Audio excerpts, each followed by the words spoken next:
so good to see everyone here tonight. I'm Robert Meth. I'm the head of the musical theater program at San Diego State University. We really appreciate Elizabeth's contribution to all of this. It's such a wonderful thing to get together with professors from different fields and really collaborate across curricular and fields. It's an eye-opening experience every single time. I want to talk a little bit about this particular musical. Is the result of a 2-year development program here at SDSU called the SDSU New Musical Initiative. We have, out of about 160 submissions, we chose the musical In a Sunshine State to enter upon a 2-year development program in which we fly the authors out from, in this case, New York City, for a workshop in the fall and then another workshop in the spring. And then right now you'll see the culmination of all of this, which is a full production of their new musical. It's really intended to do 2 things, which is one, to nurture the creation of musical theater in the world, and second, bring the world of professional musical theater to San Diego State and work with our theater students and students outside of the theater program. So it's really great to have this collaboration. I'm going to pass the baton off to Dr. Marie Duraz. Thank you, Rob. Hi, everyone. Hi to my students, and thank you for being here. So I'm Professor Draz. I am the director of the LGBTQ+ Studies program at SDSU, and I'm also an associate professor in the Women's Studies department. And the students are here today are in my upper level Women's Studies course called Trans Feminisms. And in the course, we are looking at the historical roots and kind of current contours of trans exclusionary movements, both within feminism and also within lesbian and gay politics. And we're also looking at some of the things happening now in trans politics.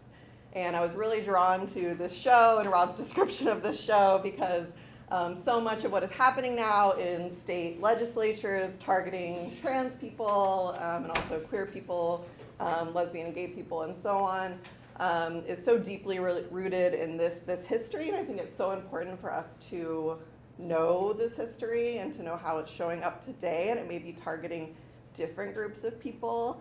But those struggles are linked, as we have talked about a lot in our class, and a lot of our class is focusing on why we really need to have that coalitional mindset of looking at, understanding like today this group may be more targeted, but a lot of the themes that are emerging in terms of like predators, grooming, a lot of stuff that comes up in the show around threats to civilization and moral order. It has been used against many groups historically, and we certainly see this in the show. So it's really always a pleasure to collaborate in these initiatives and kind of move across campus and see different things. So thanks so much to Rob for the invitation. I'm really excited for the panel today. Pass it back over to you.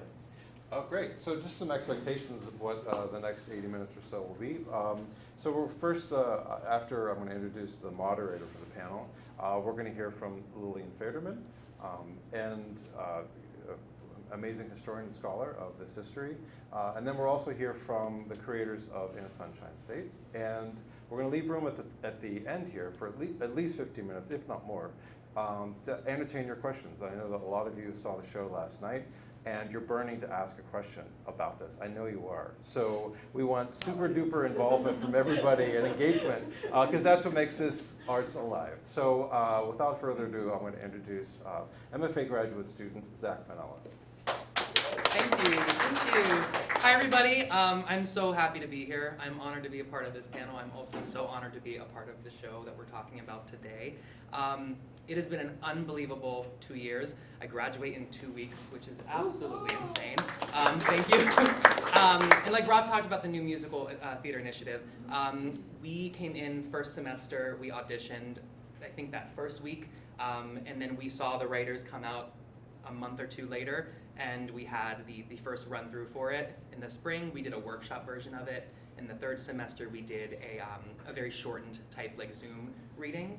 And then in January, all the new changes already started rolling in. And it's so incredible to see this 2-year process. I am in the show. I play Richie Carmichael. He is the son of the University of Tampa president. I am also assisting director and choreographer Stephen Brodebek as the assistant choreographer. And it's just always a joy to be able to to be in a rehearsal room with someone who is so open and willing to collaborate with graduate students and undergraduate students. So that is me. I would love to introduce our lovely panel today. We first have internationally known scholar of lesbian and LGBT history and literature, Lillian Faderman. We have the book writer of In a Sunshine State, T.C. Lind. We have the lyricist of In a Sunshine State, Phoebe Kreutz. And we have the composer of In a Sunshine State, Derek Gregor. So before we move on from that, I would love if we could all take a moment and talk about our background, our experience, and our connection to this show and our background in this show. So Lillian, if you could please start. So I have written several books of lesbian and LGBTQ history, and one of them was the gay revolution that I see that was brought today. And in the gay revolution, I write about the Johns Committee, not only about the Johns Committee, but the Johns Committee is an example of persecution of what was then called the gay community, which was an umbrella term for everyone that we would call LGBTQ+ today. And of course, the persecution that began in Florida in the 1950s, as we know, continues to this day with Don't Say Gay and DeSantis.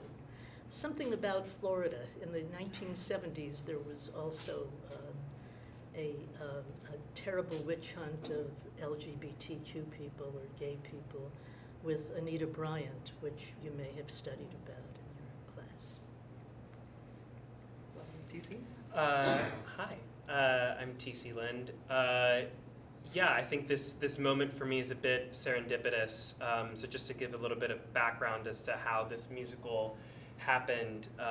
6 years ago, Phoebe, Derek, and I all three of us knew this producer who had this wild idea of bringing 3 people in a room who've never worked with each other to write a musical. And the prompt that we were given was write a musical based off of the love letters of Leonard Bernstein. That's not the musical you saw last night. But when I got that prompt, I felt like there was this void in me 6 years ago of like, I just didn't know queer history. I hadn't connected it to myself. I mean, I knew the milestones, but I didn't really understand it. So I went searching. I was like, if I'm going to write a musical about, based in queer history, I should probably learn it. So I was trying to find something, and lo and behold, I came across this book called The Gay Revolution by Lillian Faderman. And as soon as we hit that story about the Johns Committee, it struck something in all of us, and we kept coming and bouncing off of ideas as to like what our musical should be, and should it be Leonard Bernstein's stuff or should it not be? And this was the one story that sort of stuck with us. And again, it's just very serendipitous that the person that sort of gave us this inspiration is sitting right next to me, which is wonderful. Yeah, it's so surreal and yeah, it just feels like there's cosmic things afoot. I can get a little hippy-dippy. But we also, maybe it's worth saying, we knew we wanted to tackle this world and this issue, and when we first started writing it, it wasn't even as pertinent in the national conversation as it is today, and so it's been disheartening to see the show become more relevant the longer we've been writing it. I think when I first read it, at least, and not being a scholar and not always having my eye on the political ball, it's like, oh my God, this is a nightmare. I'm so glad this is over, was the way I thought about it. And then, watching these themes coming back. But we also knew we didn't want to do a documentary musical, that wasn't our goal. So we worked really hard and have, and it's been an evolving process to figure out what's the fictional story. We sort of talk about it like Titanic, the movie, like it's a historical situation but with a fictional love story. So we can sort of bring people into the story in a way that doesn't feel, didactic and just sort of let's look up at these people, let's see somebody falling in love, Mhm. and then I think that opens people's hearts more to learning about the history.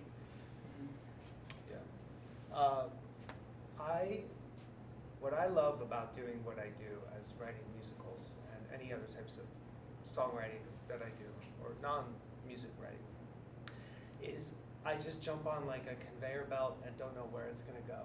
And I trust the people I work with. I feel like there's something about life that's just that. You never really know where, you think you know where it's going to end up, and you set out to do something. And it's like kind of a corny metaphor that your headlights shine 200 feet in front of you, and they can take you to the other coast, but you don't have to see it, and it just kind of follow you, they lead you.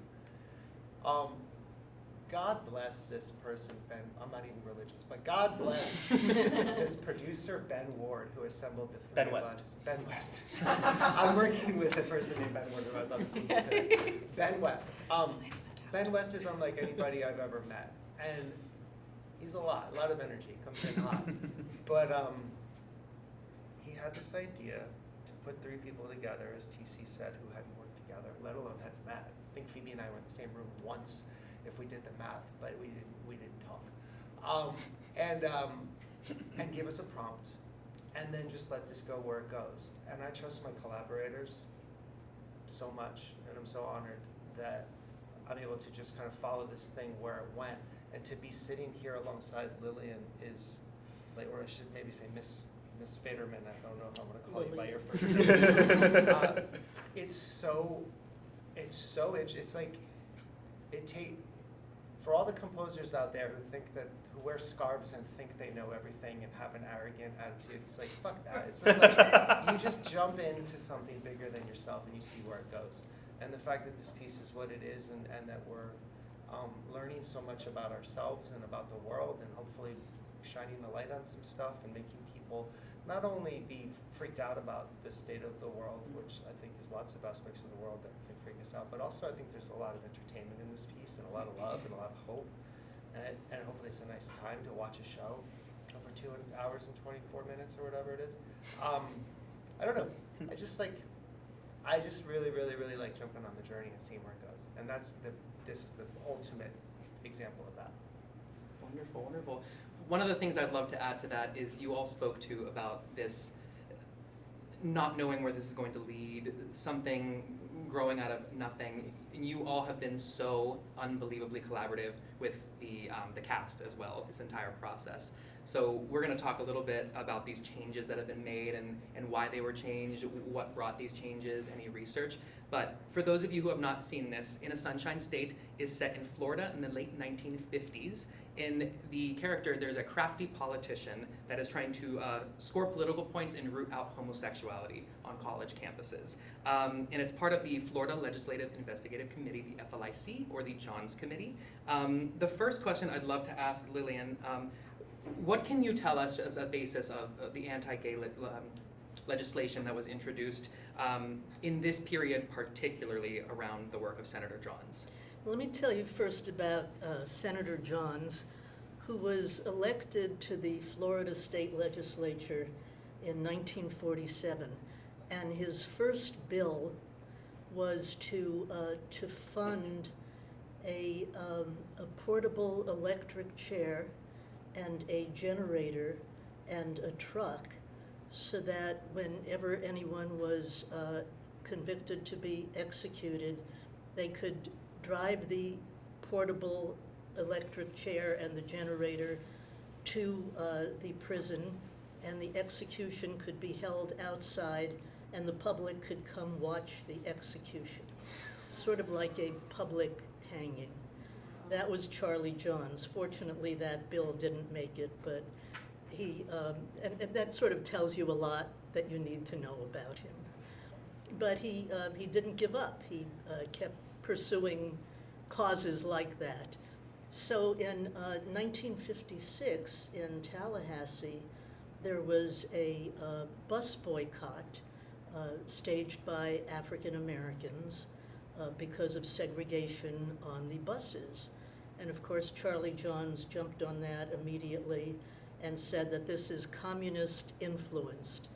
And in the 50s, as you probably know, there were witch hunts not only of gay people, but also of communists, and as much as possible of black people, of African Americans, or the term at that time that was used very widely was Negroes.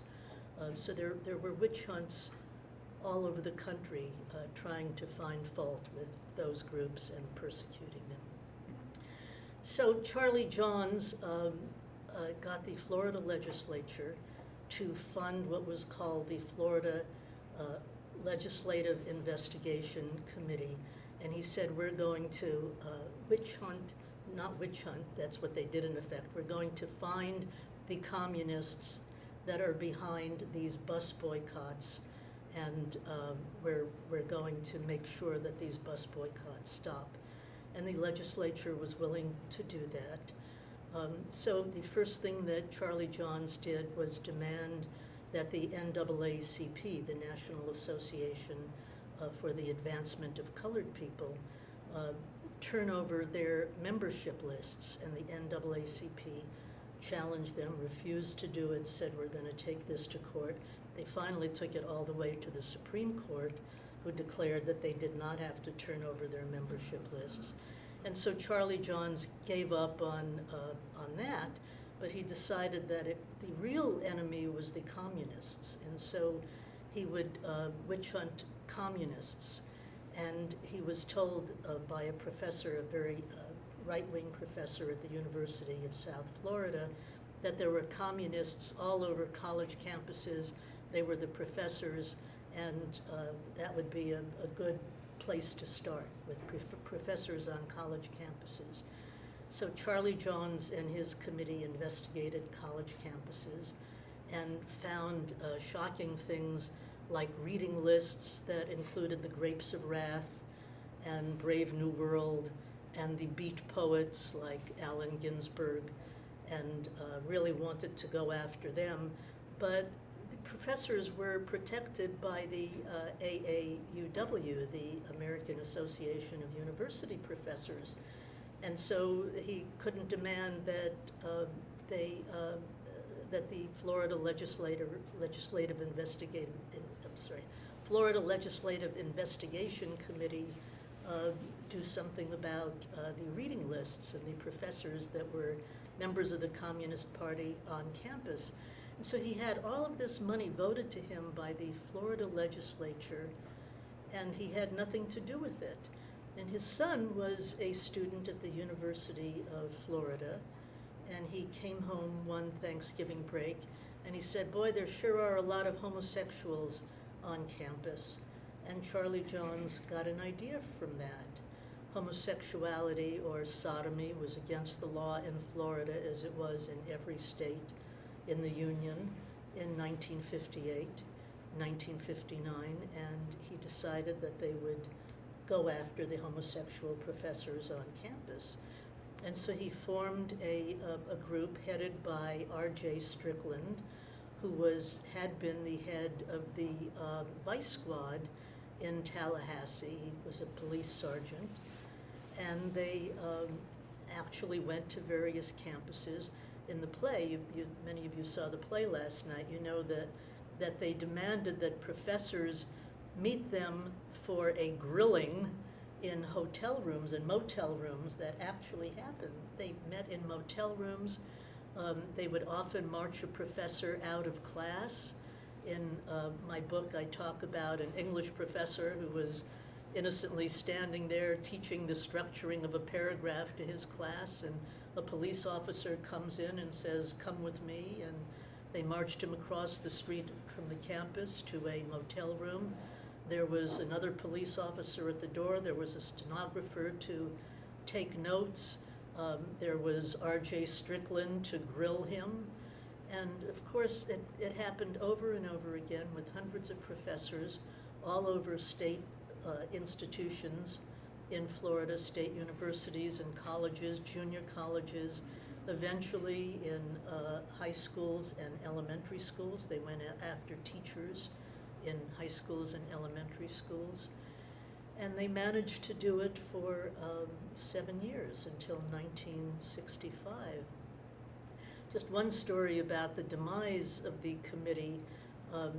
The Florida Legislative Investigating Committee managed to get money from the Florida legislature for a pamphlet that they wanted to distribute mostly to lawmakers, but also to citizens of Florida. It was called Homosexuality and Citizenship in Florida.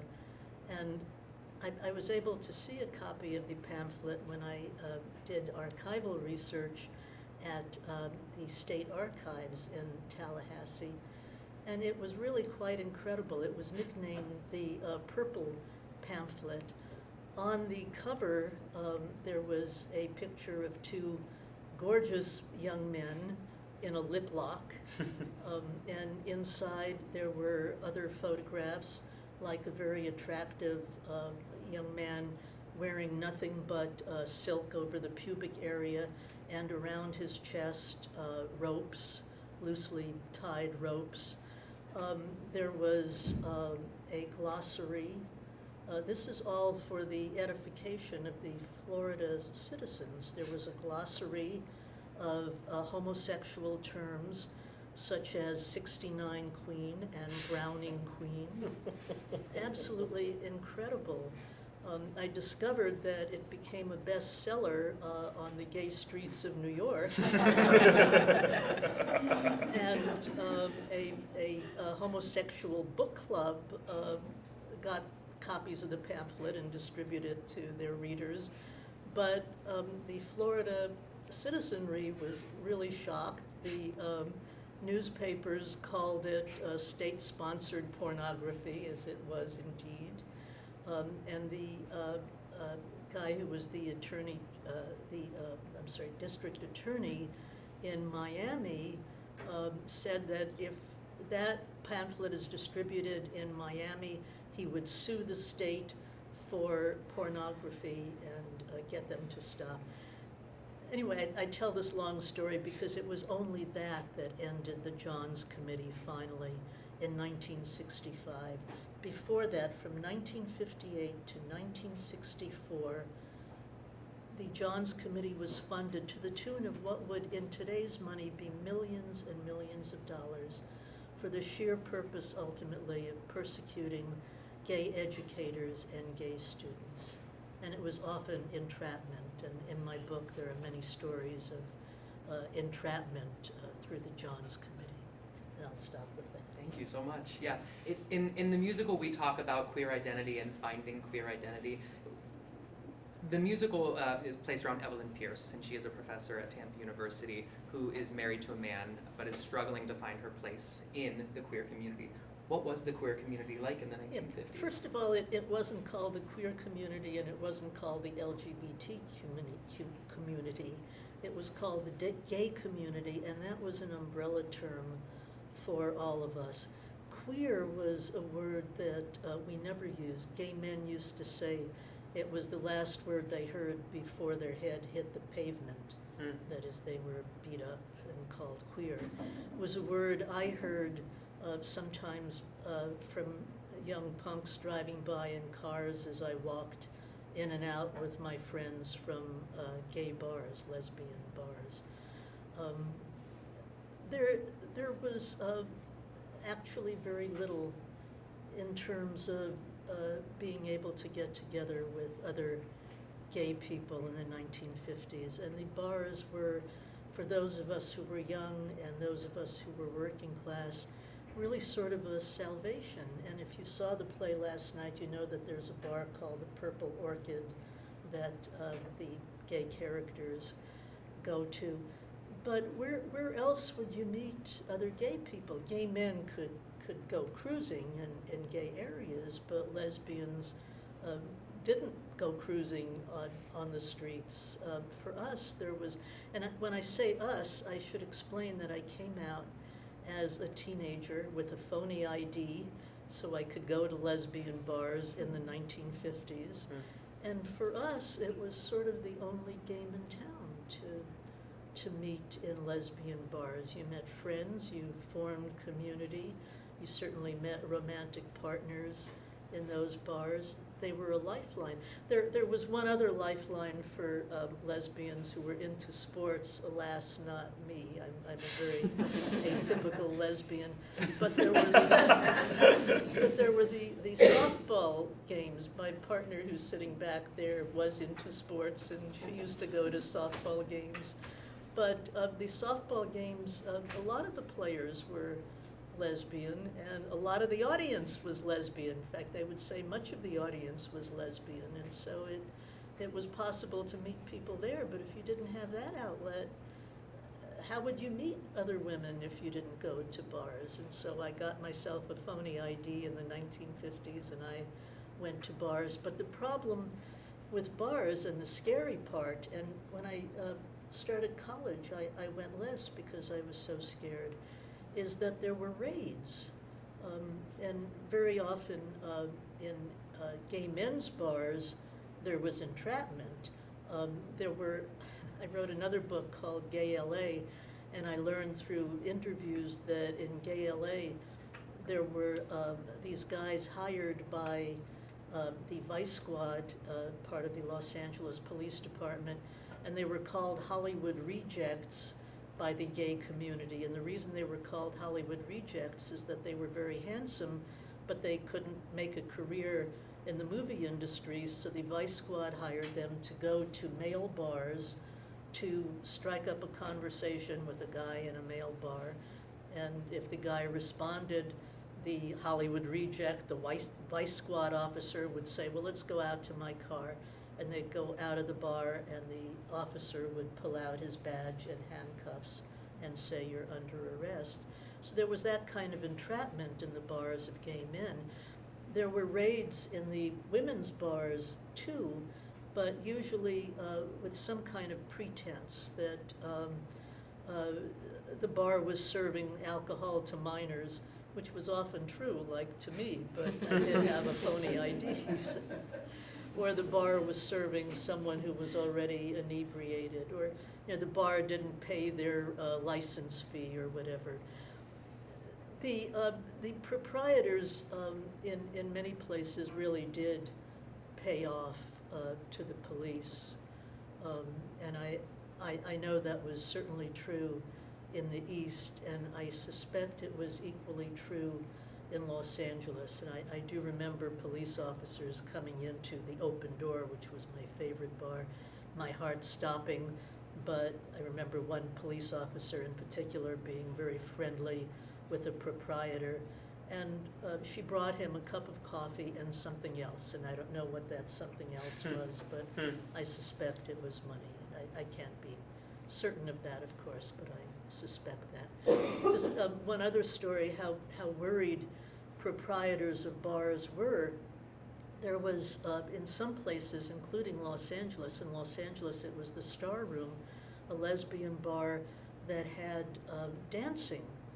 And so we could dance, but every once in a while the proprietor would send a waitress out on the floor with a flashlight, and she would flash it between couples and say, if I can't see the beam on the other side, that means you're dancing too close. And if women could dance if they were far enough from each other, but if they were holding each other too romantically, then the Vice Squad might come in and the bar would be raided because of that. And so even in the bars, there was a lot of reason to worry all the time you were there. In the bar, in the Purple Orchid, in the wonderful play that many of you saw last night, you remember there was a raid, but people kept coming back, as they did in my experience and in the stories that people told me in my research, because it was the only game in town. And on top of that, it was where you could form community, where you could make friends. I'm sure you all know the story of Stonewall. A decade later, in 1969, community was formed there, and I think it was ultimately the energy of the Stonewall riots and the community that was formed there that led to the founding of the first militant gay organization, the Gay Liberation Front, and then, of course, many gay organizations after that that finally managed to get things done, to make things as good as they are today. And I know we have problems today, but things are immeasurably better than they were in the 1950s and 1960s. And I'll stop with that. Yeah, we talk about so much about how relevant this still is. Did you guys know how it would be even more relevant just 2 years later? No. Yeah. And that's the freaky thing is, like, I found this story, and I think much like what Phoebe said, there was this ignorant part of me that thought, well, the first thought in my own mind that helped me sort of guide my own journey within writing this musical was, well, why didn't they do anything? And I had that privilege of myself as someone who, yes, I grew up at a time where, you know, gay marriage wasn't passed, but I still had a lot of privilege enough to say, well, why didn't they just fight back? I don't get it.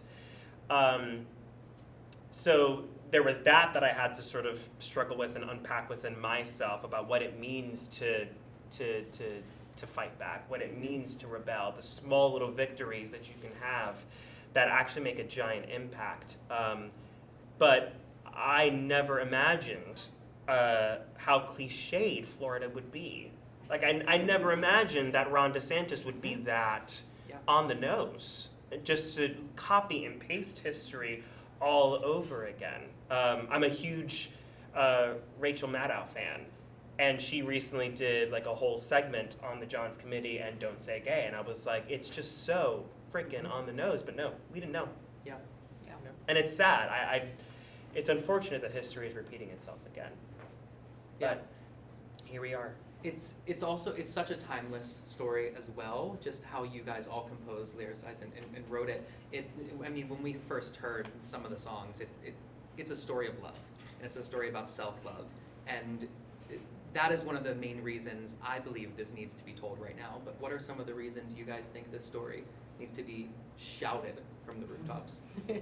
I mean, I think just because of everything we've said, I think it's, I mean, there's no moment that's not a good moment to remember that these are perilous situations and that people have to keep their wits about them and be vigilant and work together and find the commonality, because there's so many, somebody's going to find a crack if there is one, and try and build a wedge and try and roll back progress. And I think, so, you know, I think there's, I don't know if it like it's now, it's 20 years from now, it's 20 years ago, it's just, you know, it's the ongoing struggle.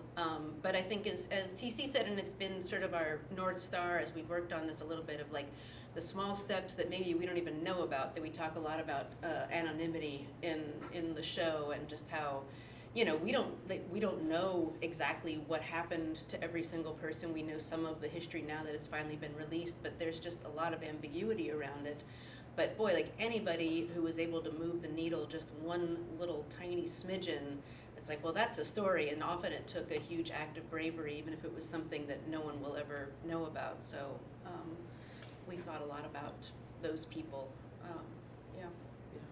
There's a story that we sort of use as another like tent pole for this, about the small choices that people make that spark a revolution.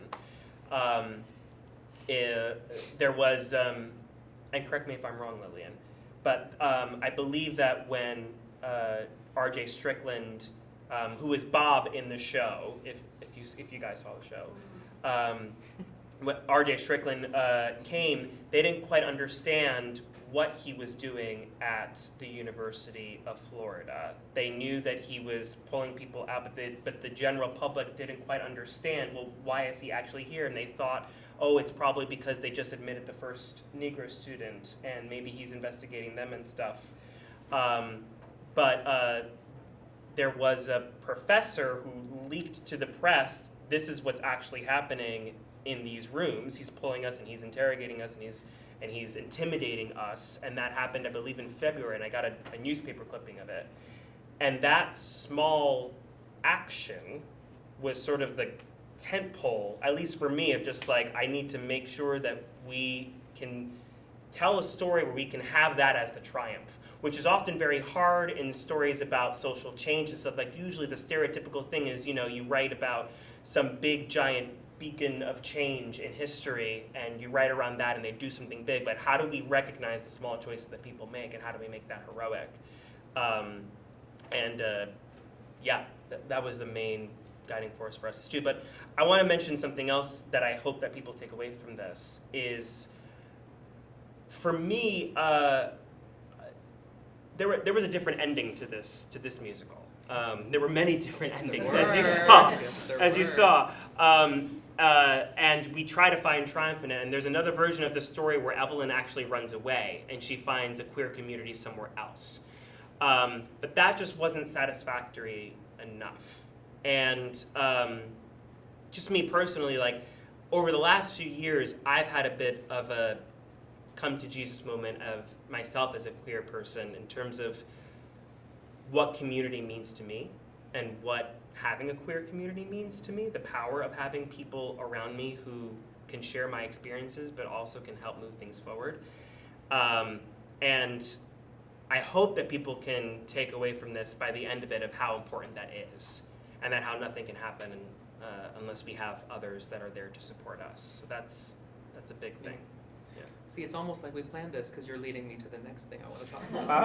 Oh. So I want to talk about each of your contributions to writing the show. You are fine. To writing the show, and we talked about the inspiration. I would like everyone to hear about how that inspiration then further branched out, what else we found, what else we clung to, and how did this first draft, how did that come about? Derek? I don't know if I could take the lead on that. Oh, well, Mm-hmm. I'll chime in. But. I mean, I'll say, you know, as a lyricist, I think when actually the time, when, you know, after we've had like all of our coffees and we talk and we figure out like what kind of story we want to tell, at some point I have to put all the history like in the corner and just think about the characters and just think about like what are they actually gonna say and how do they express themselves, and try and find ways to make it entertaining and, you know, make the words rhyme and make them land on the right note and all that stuff. So I think for the political side and the sort of, you know, what, you know, the legacy and it's like, I can't talk about that. I just have to like, you know, okay, what is this person singing? So, and I think we talked a lot about the era of the music, and we knew we didn't want to write like a strictly pastiche. We knew we didn't want to write Grease just because it was happening in the 50s, you know, so that was sort of an evolving thing, and evolving, you know, because as I think a lot about, you know, the structure of the songs, and so using sort of Derek's more contemporary sound, but also using the structures from more classic musical theater from like the 1950s and 60s that have that kind of rigorous, you know, it's not Hadestown, right? It's like there's like a real like verse chorus is the way the songs are built, and that was, I mean, it's intentional partially. I just like that stuff, you know. That's kind of that's my party, and my disability is to be so obsessed with that kind of thing. But yeah, so. Yeah, adding on to that, I feel like all the meaningfulness of the history and all that stuff is like a wind at our back. But at the end of the day, I'm not precious about the process. I don't need to have candles and wine to like get a tune. I do sometimes have candles and wine when I need to. We've had candles But and wine. I believe in just like you have years of craft and experience and nuts and bolts and tricks and how to crack. I can write a melody right now that's a good one. It may not be the best thing I've ever done, and some other things are going to have to interact with it. But it's like, it's not precious. So we get in a room and we had to just figure out our chemistry, and we just had to like approach it as just how do we write a well-structured musical, and then all that magic or all that powerful stuff that's the wind at the sails kind of pushes through it, but you don't let that be the whole thing. And honestly, what I would say is I read a review of a show recently that is about a very important show, and it's about change, but it's it got panned. It's just so heavy-handed. I'm proud that this show is not like over-the-top heavy-handed or like all style or all just in your face. It's actually like, I think that TC wrote Bob in a really, really interesting way where he's not twirling his mustache and just like, we're just throwing him under the bus 100%. We're trying to see where his perspective is coming from and what he knows. I don't know. I just think that kind of, I'm really proud of the subtlety and the that I think we struck. But that comes through just right. I mean, I know how to write musicals, so I just bring that to it, and it's like that's how we trust each other and we bring that to the table. But the concept is just a piece of it, but there has to be technique. And that's how we were able to jumpstart with three people who'd never worked together. Like the first time I sat down at the piano, was World is Changing / Through That Door, like, and World is Changing, like, which is the finale of the show and also the third song of the show, that one of the characters of these things. And it was a perfect marriage of music and lyric on a phrase. That's when I knew that Phoebe and I were gonna crack our code. Yeah, and then from there it's just technique. I'd say too, I think I can speak for all three of us, is like, none of us are precious about our work in terms of like, oh, you can't touch my department and I can't touch your department. We're very, very collaborative, as I think you've seen in this process with just each other. And I think that's really helped propel us forward. Yeah. Sure. Yeah, working on new musicals is always interesting. I've been lucky to do a few. This has been the most collaborative one because, like you said, there is no preciousness to even working with the people reciting what you do. Well, it locked me up the other day when you're going right side of the law. You go down. It was right side of the law, and I wasn't sure because I hadn't heard that before, and I asked you. I said, "Are you messing it up, or are you doing it on purpose? And what does it mean?" And then you gave me a good answer. I just want to know where the answer is coming from. Yeah. Because I don't want a lazy riff that feels relaxed and just sounds good on the ear, but you told me that it made sense to you, and I buy it. I think I'm open to that stuff. Yeah. partially, I think part of the reason we were able to do it together is that we found it together. You know, I feel like, you know, sometimes you work on a project and one of the collaborators like, this is my big idea and this is my baby and I want to make sure it comes. It's like we've all been finding it together, Yeah, and but they should still all four of us. collaborate. Well, they should, but you know how people are. I have no patience. I mean, I'll do the gig if I get hired for something. I'll do what I have to do. But I don't understand why people are territorial about their department. Yeah. You can have your, if they're they're territorial if there's no trust. If there's no open, like if I don't feel like you respect anything about my melodies and you just change them, and I hear you over in the corner being like, I'm just fixing everything because I don't like it. Right. Like I might Zakk, can we talk? Yeah. But no, I just don't understand it. It's like it's the work, like my little opening monologue. It's like the work is bigger than what we do. Yeah. And we follow where it goes. Yeah. And I find that to be pretty liberating because then I don't have to really worry about if something doesn't. We're just like, it's all bigger and we just figure it out. Yeah, I would love to talk about some of the, we've gone through a lot of script changes, and we've gone through a lot, characters have changed fully, characters have been reworked, the personality of my character has changed drastically. I didn't know that was the case. I told TC a couple days ago, I found the first script while I was cleaning my room, and just reading through some of the scenes, the heart of it and the community of it never left, and it only grew stronger. But how did some of these changes, with further doing your research, further exploring this, how did some of those changes happen? I mean, I'll be honest, like, it's because of this program. Like, it's because of the work that you guys did every single day when we came into the room, of just like giving it 110% and letting us see what we have, and then quickly realizing, oh, that's not clear. I think we came to this show 2 years ago, and there were just things that were just not 100% clear, and it was all foggy and stuff, and I just didn't quite understand.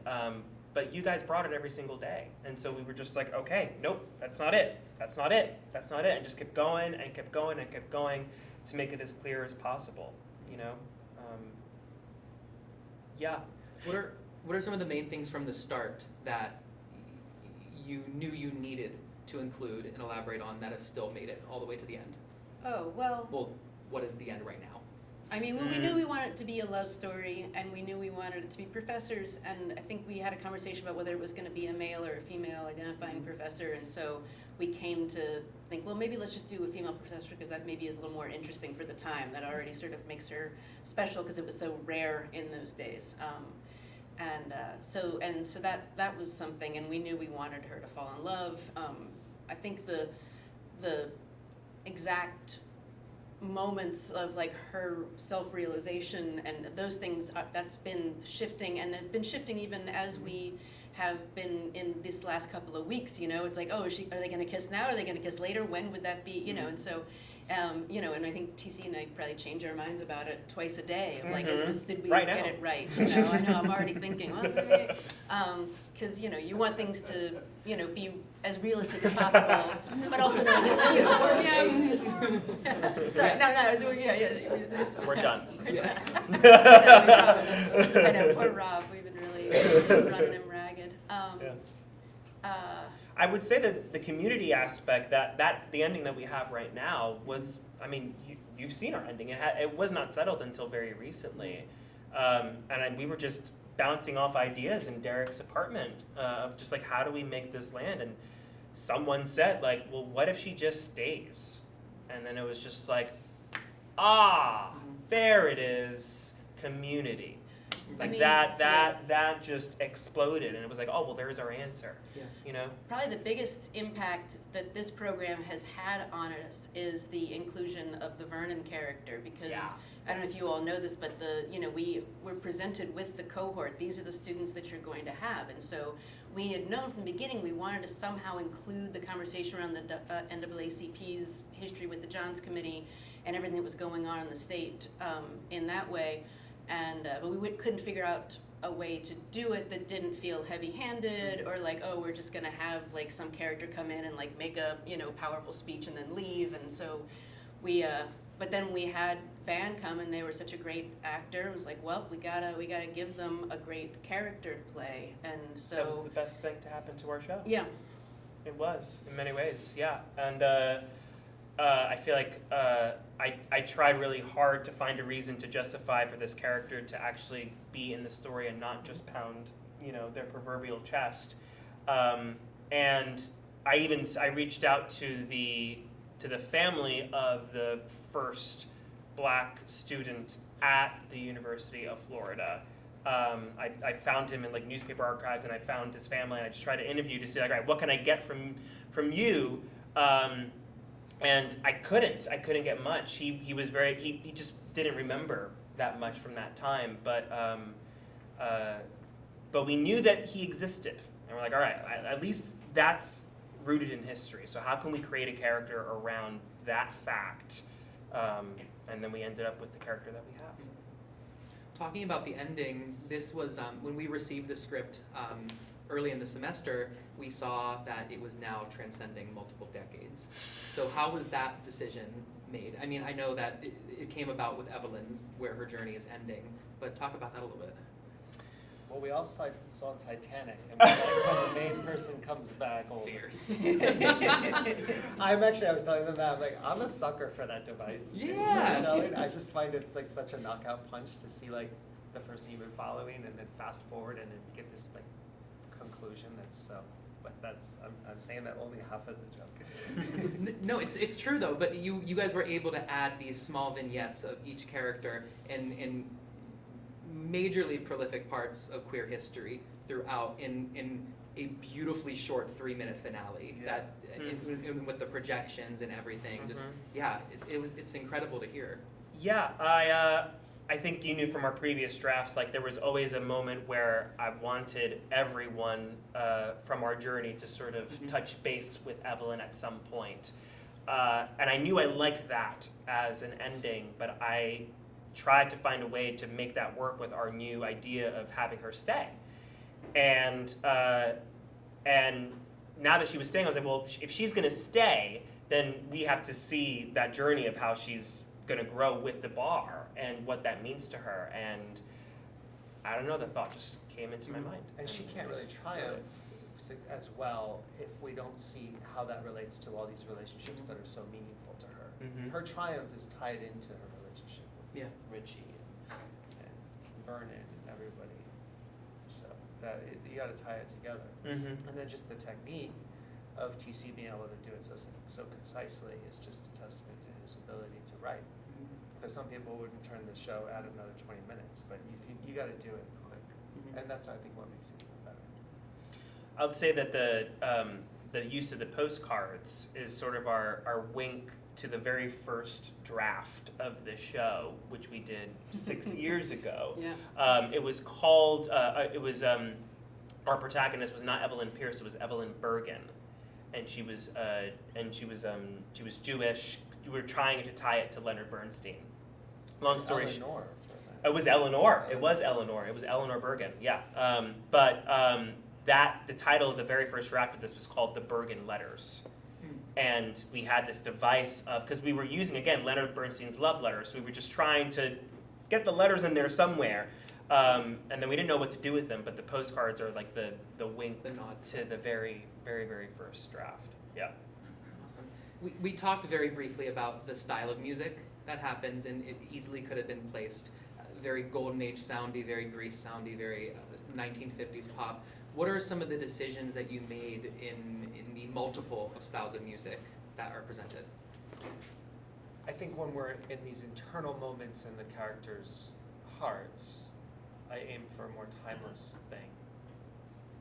To whatever degree I execute that is a subjective thing, but I try to. But then the backdrop has a pastiche element. Mhm. So there's definitely this doo-wop thing that is the sound of the bustling of the young, which is what they would be listening to. I don't need to be timeless. I mean, God bless Les Mis for being timeless top to bottom, and there's a world of that, but that's not the way we wanted to approach it. So there's that backdrop, which I think helps. But yeah, when they sing Down in the Water and they're watching the mermaids, like, I don't really care what decade I'm in. Yeah. And I don't know what that music is. It's just music that I like to play Yeah. on the piano. So it evokes a feeling. But it's a really easy recipe. I don't think we ever grapple with what kind of, are we going to be pastiche here or not? It's just, it kind of just is either one or the other, and then there's certain moments where it might be a little bit more fluid. Although there's few in this show. I wrote a show that takes place in the late 18th century in England and has this Mozartian / even earlier Baroque sound mixed with a pop contemporary musical theater, and that one was like every beat just trying to examine what's happening, and that's a different game, but I learned a lot from that project about how to balance pastiche versus not in this. Yeah. It's really easy, I think, to follow my collaborators. And I mean that like so, not just trying to be nice or something or quaint. It's true. Really easy. Like I literally just get in the room and I just follow where they're going. And then I'll say things and I'll leave. But it's like we just jump into something. It's like jumping into a pool and we're just all there. We have a lot of fun with influences, we'll sort of sit around and talk like, well, what kind of a song is this? Like, well, we gotta give Betty and Evelyn like an Indigo Girls song at some point in this. And so we'll listen to a bunch of that and get sort of into it. Yep. And like, oh, let's talk about the Proclaimers, let's talk about, Dean Martin, let's talk about all these sort of different We were hanging out in our backgrounds. living room at our Airbnb 2 nights ago, and after the really great run y'all had 2 nights ago, and we're sitting there, 3 of us are drinking wine, and we're like, TC, do you want to hear the references that for Lock Me Up, for your song? Oh. And it was a Proclaimers song. And I love writing like that. I love the lyricist to say, here's a track. And even if it doesn't end up staying exactly like that, it can vary from it, but it's like immediately alive. It's like, okay, there's a key, there's a tempo, there's maybe even a chord progression, and none of those things are something that anybody really owns. Like, those are just things. And then there's a vibe, and then all of a sudden it's like, I'll be like, turn it off, but right before it goes to like the next note, because I don't want to get stuck on it, and then it's like a whole other thing. So this Proclaimer song, which we'll show you afterwards, Yeah, it's like, please do. that's the energy of Lock Me Up, but then it has changed. It's Then- changed so then it much. It's pulls just a away jumping from off it. point, But yeah. the jumping off point to when TC heard it was like, oh yeah. So I love that. Yeah. I love it if they come to the table with that kind of stuff, and I just can go. Yeah. There's been within the music, there's been a couple songs that have never changed. Mhm. So Down on the Water, maybe some. We made it faster. We did, I mean, and more grand. Robert might not have been sure. He was very polite. I said, let's go way faster. Yeah. Did you know from the start that that was the essence and the exact story that you needed to tell with those songs? Down on the Water, Never Changed. The moments are just so easy. Yeah. It's just The what world it is changing, has barely changed. That's- And it doesn't change. those were with us from the beginning. Yeah. Too. You Down said through that door as well. through that door, world is changing, never gonna shut me down. Down in the Water. Those 4 have been with us from the very Some beginning. moments are so freaking obvious. It's just like, Yeah. whether it's the right song or not, like maybe like you write a better song or someone doesn't, like a producer doesn't like it, you gotta do it again. Like that's a different thing, but it's like the song is the song. Like I know how to write that song for her, ending the act, going into the door, Mhm. making the choice. It's got to start one way. It's got a refrain. I borrowed that refrain from a song, but then it twisted and that's mine now. And then it's got the key change, which TC was responsible for, like the stop that was the first collaborative moment you had stepping into my territory. It was delightful. He's like, it's got to like, Robert, right before the key change where there's that stop, that was TC. And I was sitting at the piano, and we were in the rehearsal room that Ben West was supplying us, and then TC, like, I was like, I thought it was really cool that we broke that barrier down, and that was good. And you've been so respectful for the last 6 years to not ever make me want to shut it. Like, that's, as long as you're all cool and we're all in love, then it's good. You can say as many key changes and breaks and repeats. Well, now that you say that. Yeah, but those are easy. Yeah, that was actually the first. We were sent the demos right after we auditioned, and we're reading through it a little bit. The demos that you guys already had recorded in fall of 2022, and that was the first song I listened to because I read about the setting, 1950s, and I listened to it, and that's what immediately made me understand that this is a story that can always be told. Yeah. And this is a character that is always around, no matter what is happening politically, socially, anything. And the lyrics stay so true to somebody who is just, they know what they want, but they don't know how to take it yet. But they're willing to make those choices and those risks. She's good, isn't she? Yeah, She knows what she's doing. And Yeah. she's like, she's fast too. She's like real The fast. speed at which the 3 of you work together in the room is sometimes concerning. the new material that second semester thrown at us at a fast range. But no, it made it so exciting, and it made it a massive just community and being able to work with them. And I always like to keep any thought or opinion to myself. And I remember the first day that we read a scene and you were like, did that work for you? I was like, well. and you were like, does it make sense? What doesn't make sense? And it invited us into it so much, which is, it's the message of the musical. It's building the community and strengthening the community. I give my speech on the first day of rehearsal about how collaborative I am, and don't worry about the look on my face because it always looks worse than it is, and I want ideas, and how does it feel in your body when you're singing something, and if it's a note we get wrong over and over, it might not be the right note. Nobody freaking believes a damn word I say. When I say it. You still have to experience it, and ideally, and hopefully y'all did experience it. But I do that speech, and whenever I have to process it, literally the people are still like, I think he hates everything. There have been a few times where I was like, oh, maybe he doesn't like how that sounds. And then 10 minutes later, we're leaving rehearsal, and you guys sounded incredible in that. You made me understand what it needs to be. I am always happy. Yes.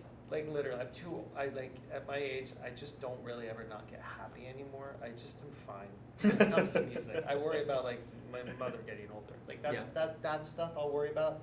Y'all sing the songs and we write the show. I'm happy. It's, my face just doesn't. It betrays me.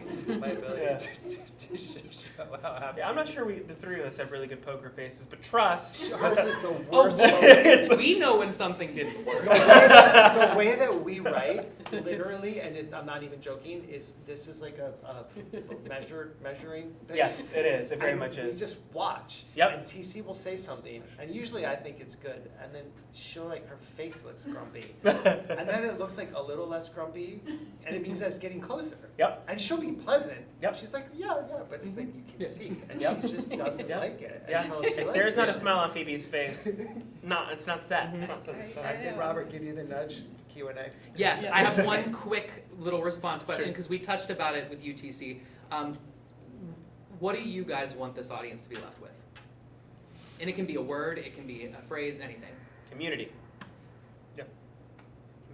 Can I use his word? Oh, yes. Community. Yeah, Yeah. I think so. I love it. Yeah, Great. and Mhm. yeah, part maybe. Yeah, Mhm. yeah. Mhm.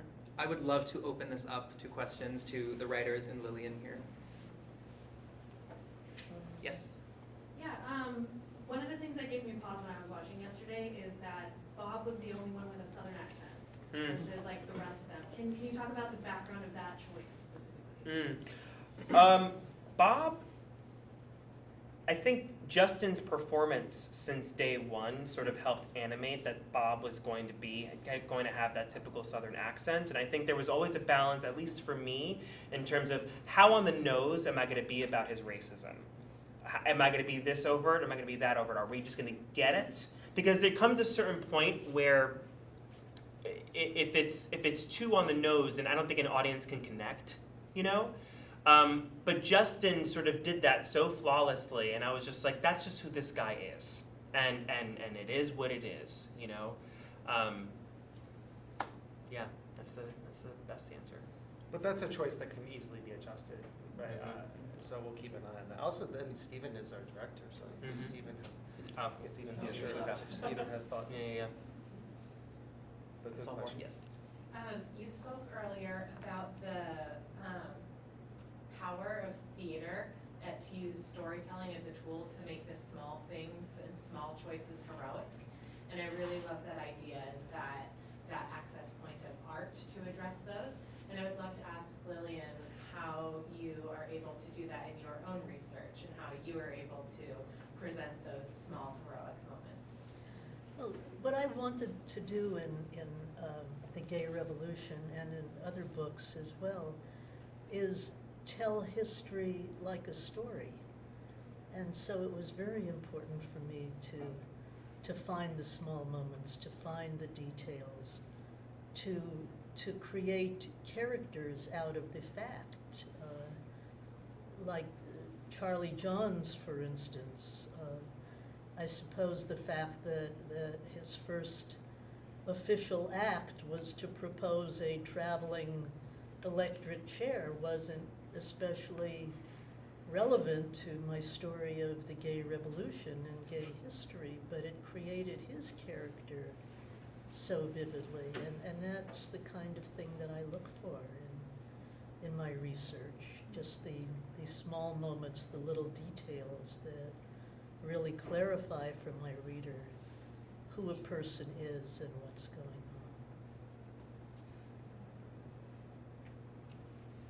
Yes. It's really hard to ask a question instead of just praising everyone about the show last night. You can do that too. You can That's do that. That's Okay. thank you. Okay, I'm trying to make it a question. I feel like there's nothing more revolutionary than a happy ending on a lesbian love story, especially a historical lesbian love story. And what I loved was how through the I was going to say movie, excuse me, through the play, we're getting asked, children, family, marriage, what are you choosing? What's your happy ending? And what's her happy ending is obviously through that door. That's what family is. That's the happy ending, and now it's gone and broken. And she picks up a broom.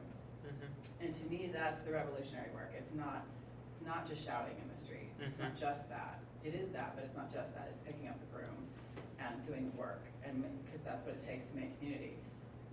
Is that also a nod to lesbian witches?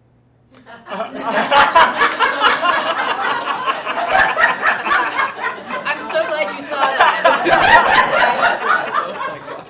You really pulled the question out. Oh man, you set that up.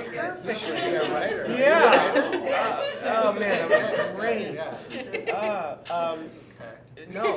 No, but that's great. But it is now. It is now. You're like part two. Yep. And change the poster. You know, that's it.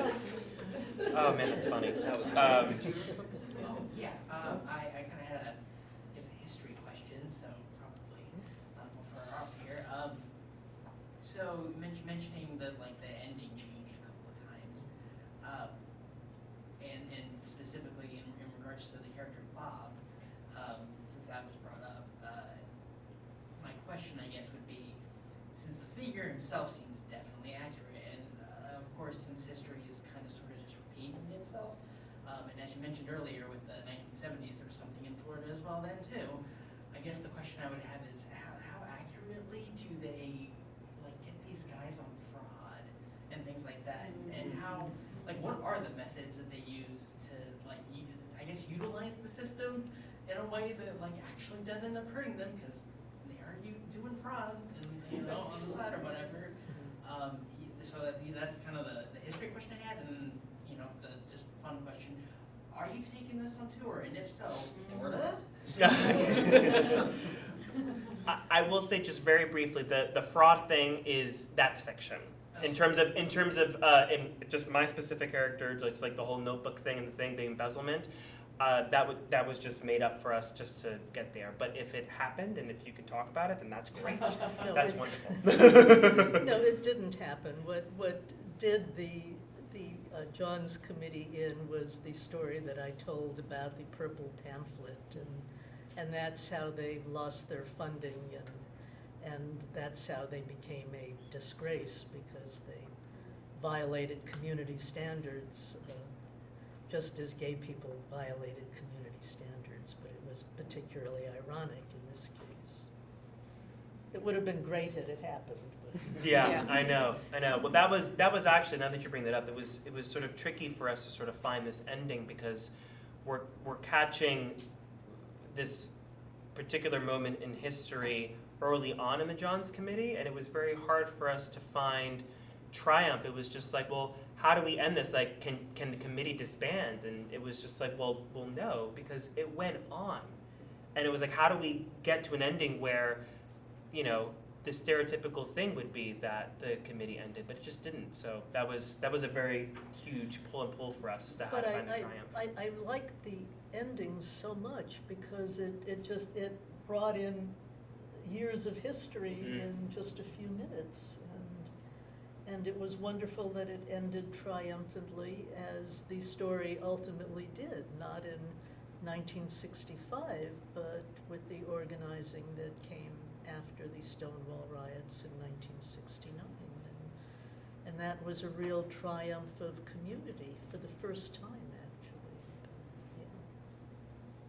We probably have time for one more question. Someone has their hand up there. I'd like to say something about this whole event from a historical perspective.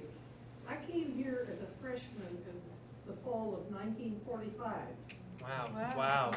And I and my girlfriend, we thought we were the only ones. I mean, to have an event like this, my God, we would have fainted. I mean, we'd never even dreamed that anything like this event today and that musical would take place on this campus. Wow. Oh my gosh, Wow. thank you. Wow. Thank you for You should bringing come that to up. our lavender graduation tomorrow. It'll blow your mind. So You're invited. I'll give you the information. I was a freshman at UCLA in 1958, and we all had to take a battery of tests during orientation, and they were personality kinds of tests. I was told by a psychologist what the test was. I think it was the Minnesota multiphasic test or something like that.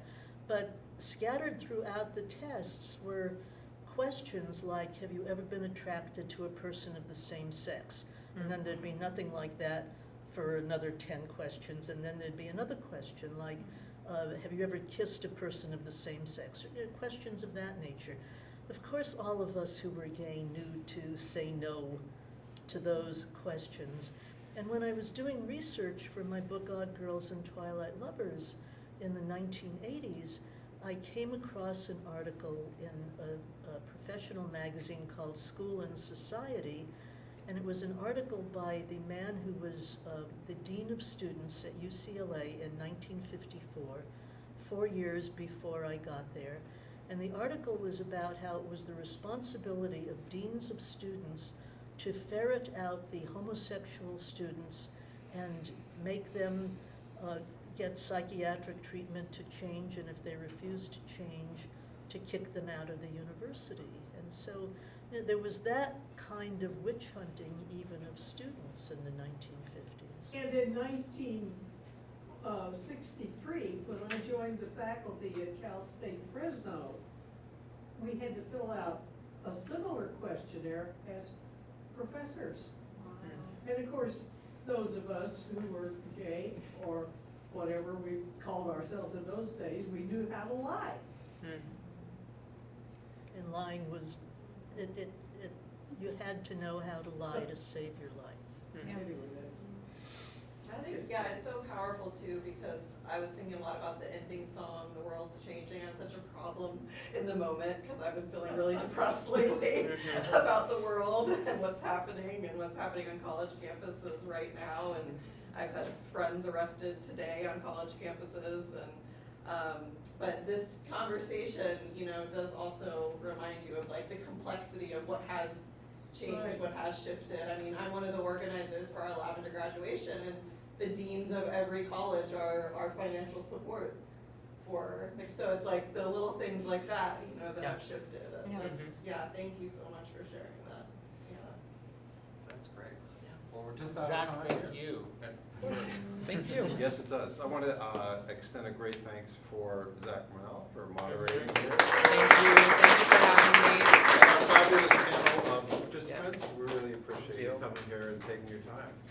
And thank you all very much, and come back soon. Come and see the show again. Tell your friends if you like it. And tell your friends even if you don't like it. We'll run until next Thursday. Go, So, Sarah Tomatoes. thanks so much. Thank you.